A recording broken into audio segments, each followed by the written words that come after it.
હાલો હાલો, આજ તો સવારમાં જવાનું હતું રવિવારીમાં, એટલે રવિવાર હતો તો અમે થઈ ગયા તૈયાર ને 8 વાગ્યામાં પહોંચી ગયા રવિવારીમાં. સવારમાં એટલું બધું ટ્રાફિક હતું કે પગ મૂકવાની પણ જગ્યા નહોતી.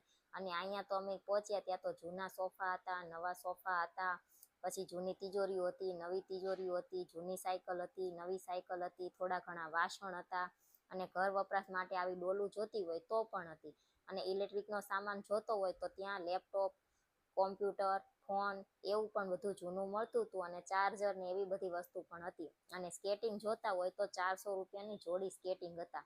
અને આવા નાના મોટા સ્પીકર જોતા હોય તો પણ હતા, અને આવી બધી લોખંડની વસ્તુ પણ હતી.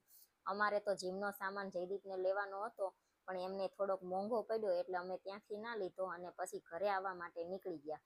તમારે જો આનું એડ્રેસ જોતું હોય તો સુરતમાં જે કિલ્લો આવેલો છે ત્યાં ટાપીના કિનારા ઉપર જ આ રવિવારી ભરાય છે. અને સવારમાં જ રવિવારી હોય છે, બપોર પછી નથી હોતી. વિડીયો ગમ્યો હોય તો લાઈક કરજો અને ચેનલને કરી દેજો સબસ્ક્રાઈબ.